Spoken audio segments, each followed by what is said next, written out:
Welcome back to our studios here in Lahore. I'm Hamza Amjad. Now let's start with Afghanistan. 20 people have been killed in a Taliban suicide attack near a government hospital in southern Zabul province. Government officials say 95 others have been wounded. The blast damaged a number of office buildings and houses in the vicinity. The governor of Zabul told media that the bomb targeted the Afghan intelligence agency office in the Galat city of Zabul. Claiming responsibility, Taliban spokesman Gari Yusuf Ahmadi said the attack killed Afghan intelligence officers.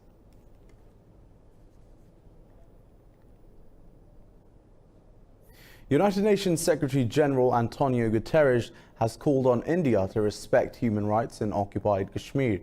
Guterres told a media briefing he would continue to advocate a peaceful settlement for the disputed territory. New Delhi's crushing curfew and total communications blackout in occupied Kashmir has now entered its 46th day. Meanwhile, Indian forces did not allow separatist leader Syed Ali Gilani to hold a press conference at his residence in Srinagar. Local and international media was stopped and forced to leave by Indian occupation forces. India has repeatedly ignored calls by the UN Secretary General calling for them to stop denying basic human rights to Kashmiris. I go on with a clear opinion that human rights must be fully respected in the territory, and I go on with a clear opinion that dialogue between India and Pakistan is an absolutely essential element for the solution of the problem. Now, Pakistan's Prime Minister Imran Khan is visiting Saudi Arabia today to discuss the worsening situation in Indian-occupied Kashmir. The Foreign Office said the Premier will meet Saudi Crown Prince Mohammed bin Salman during his two-day visit. Foreign Office spokesperson Dr. Mohammed Faisal said Khan has been in regular contact with the Saudi Crown Prince on the Kashmir issue. He said the two leaders will also discuss ways of further strengthening the economic partnership between the countries. Faisal said Khan will leave for New York to attend the 74th session of the UN General Assembly after the visit. The United States has called the attack on Saudi Arabia's oil installations an act of war by Iran. Talking to the media in Riyadh, the U.S. Secretary of State Mike Pompeo said Tehran has put the global energy supply at risk. Speaking to reporters on his three-day visit to the kingdom, Pompeo said an attack of such scale is unprecedented. His remarks came as Saudi Arabia displayed missile and drone wreckage. Earlier, the Saudi military spokesman said the recovered weapons wreckage provided undeniable evidence of Iranian involvement. Responding, Iran has denied involvement in the attack and warned to retaliate to any U.S. act of military aggression. UN Secretary General Antonio Guterres has warned against the consequences of the crisis spinning out of control. We absolutely need to create the conditions to avoid a major confrontation of the Gulf that would have, as we have seen by the immediate impact on oil markets, if there would be a major confrontation in the Gulf, it would have devastating consequences for the region and globally. UN experts will arrive in Saudi Arabia to lead an international investigation into the attack. Now, moving on, Iran's Foreign Minister Javad Zarif says the United States has escalated economic war on Iranian civilians by levying more sanctions. Zarif said US President Donald Trump is deliberately targeting ordinary Iranians. In a tweet, the foreign minister called Washington's economic terrorism illegal and inhumane and asked them to stop it. The Trump administration imposed new sanctions after blaming Tehran for attacks on Saudi oil facilities on Saturday. The White House has not yet revealed the details of the new sanctions. Yemen's Houthi rebels have threatened to attack dozens of targets in the United Arab Emirates. Houthi spokesperson Yahya Sari says the group has drones that can strike targets in Dubai and Abu Dhabi. He says the group can launch an attack any time.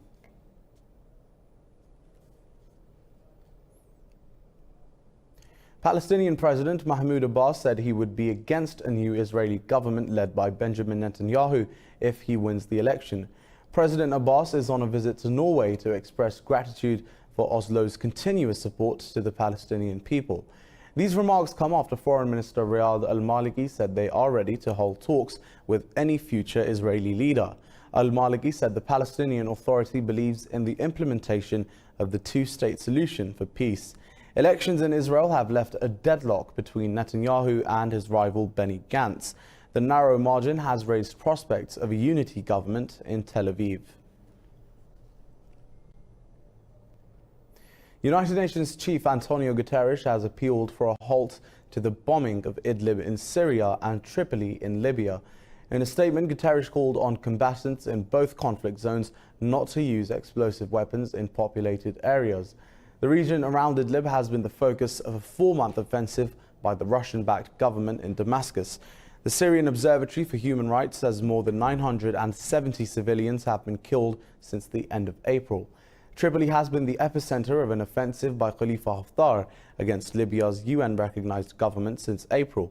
The World Health Organization says over 1,000 people have been killed in the fighting, which has displaced 120,000 residents.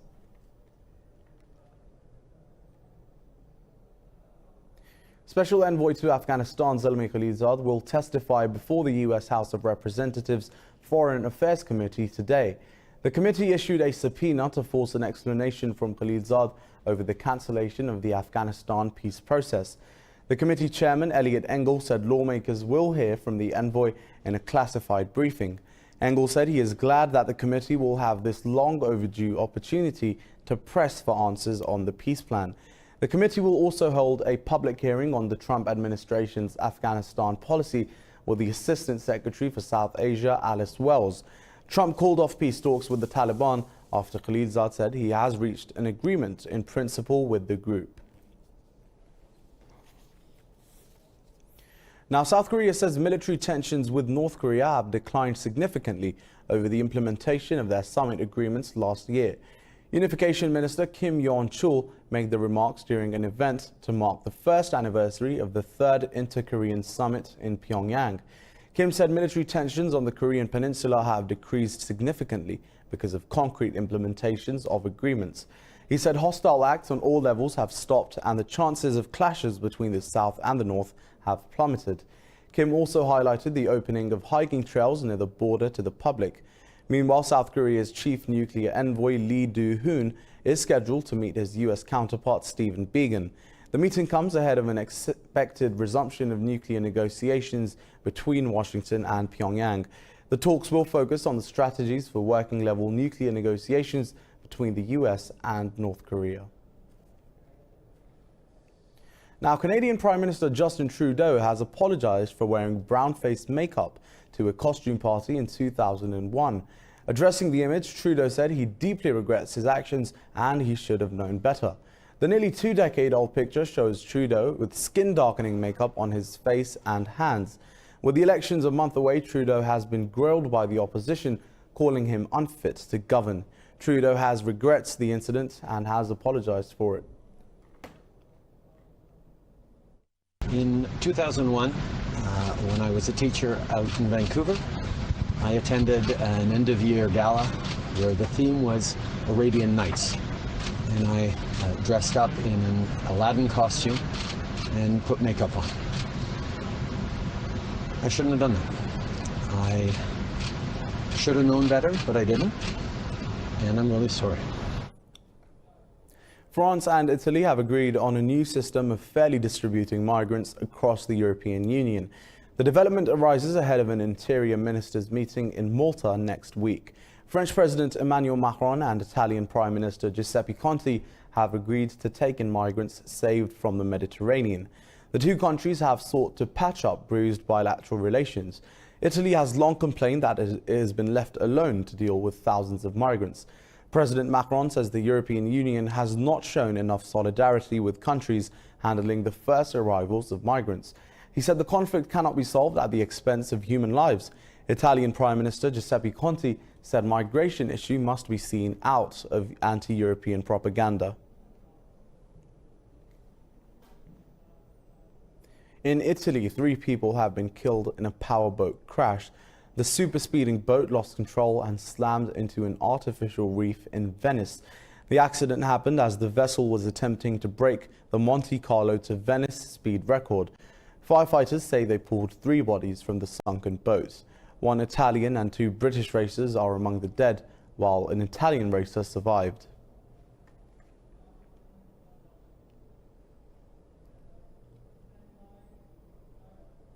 Mexico has called on a French auction house to stop the sale of 120 pre-Columbian art pieces.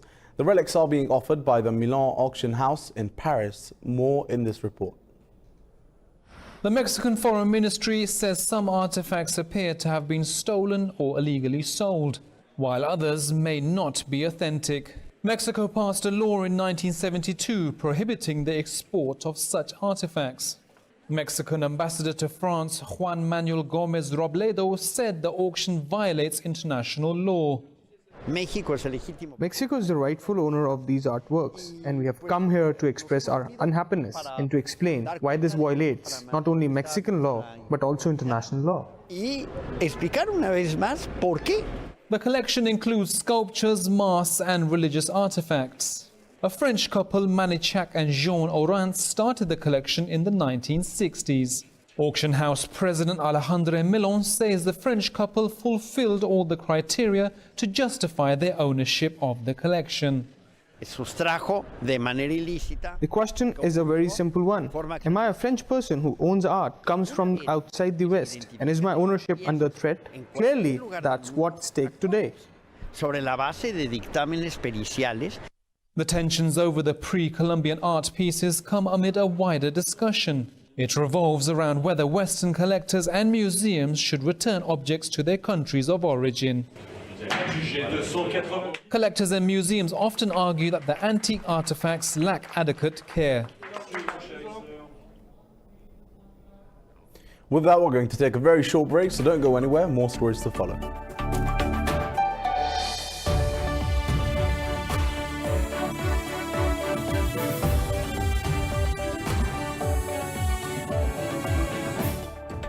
Welcome back. Now, Argentina's two-year-long economic crisis has intensified in recent months. The country's inflation topped 55%, while 10% of the population fell below the poverty line. More in this report. The southern oil-producing province of Chubut is a microcosm of the country's crippled economy. Chubut, with a population of nearly 600,000, produces 30% of Argentina's oil and 50% of its natural gas. But the Patagonian province is suffering the explosive cocktail of galloping inflation, a plummeting peso, and colossal debt. Public servants in the country's oil hub are no longer paid on time. The turmoil has forced even teachers and doctors to go on strike. And now we don't know when we will get paid. We were going to get paid today, but we didn't. And apart from that, we were going to receive our salary in installments. In other words, without a raise, gradually, and in installments. Healthcare is among the frontline public services to suffer the most. Hundreds of hospitals across the province lack basic facilities. Hospitals are without income, without supplies, without infrastructure. The same thing happens in schools.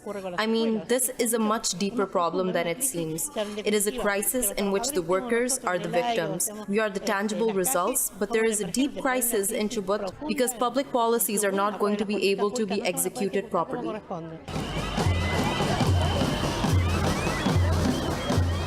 The country's center-right president, Mauricio Macri, imposed austerity measures to reduce the burden of subsidies on the budget. But Argentina's people say more substantial action is needed to stabilize the worsening economy. Well, the world's tallest residential building, Central Park Tower, has been unveiled in New York. Developers and architects held a ceremony to celebrate the building in Manhattan's Midtown. Let's take a look. The developers say the super-tall residential tower is expected to open next year in New York City. Extel development company president Gary Barnett says the $3 billion Central Park Tower is entering an oversupplied market. It took a long time. We, little by little, and as we got larger footprint, larger air rights, it turned into what's now the tallest residential building in the world.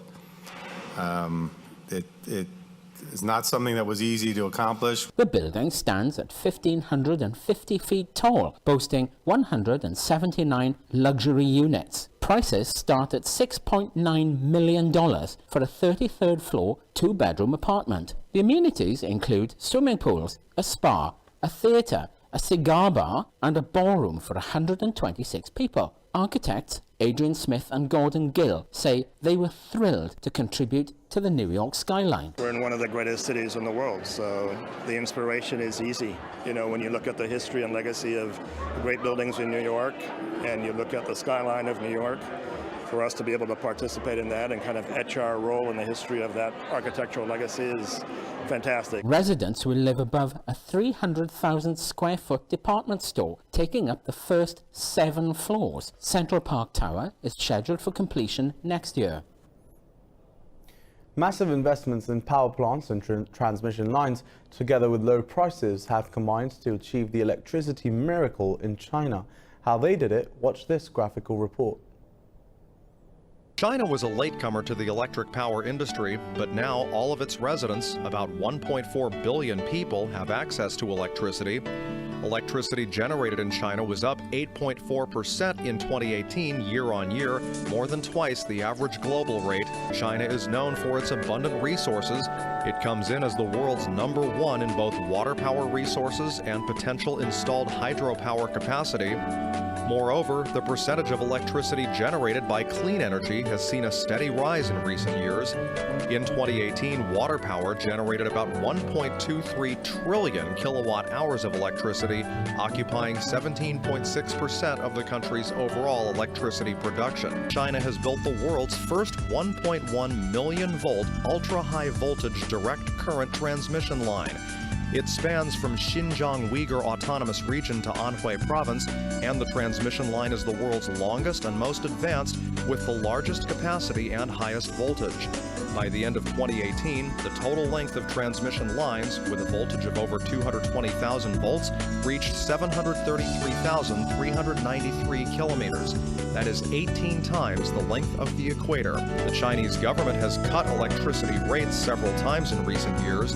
It pledges to continue to reform the electricity market this year. Investment in power plants and transmission lines, together with low prices, have combined to drive China's electricity miracle, making electricity accessible to not only all of its residents, but also residents in neighboring countries in just the last 70 years.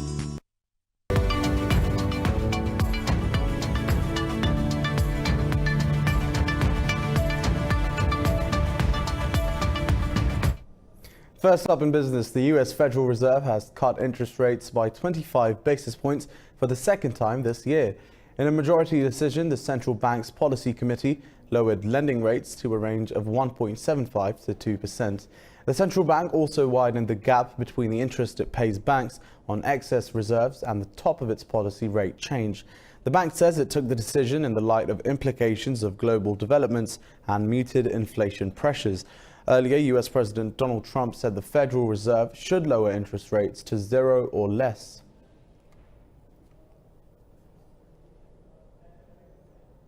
Asian stock markets have traded higher after the U.S. Federal Reserve cut interest rates overnight. But the central bank appeared divided on further action for the year. The Bank of Japan kept monetary policy steady and maintained its short-term interest rate target at -0.1%. The Shanghai Composite was largely flat. Moreover, Hong Kong's Hang Seng Index dropped 1.24%. Japan's Nikkei 225 jumped 0.57%, and the hike in Samsung shares has lifted South Korea's Kospi 0.22%. Australia's ASX 200 had also surged nearly 0.5%.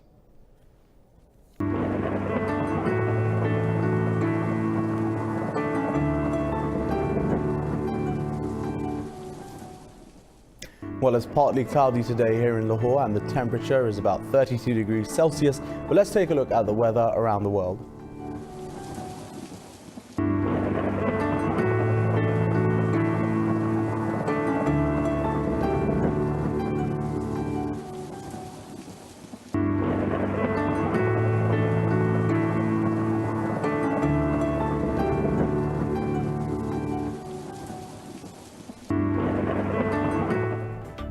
And that was all I have from the News Bulletin at the moment. Do stay tuned to Indus News for further updates. And as always, thanks for watching.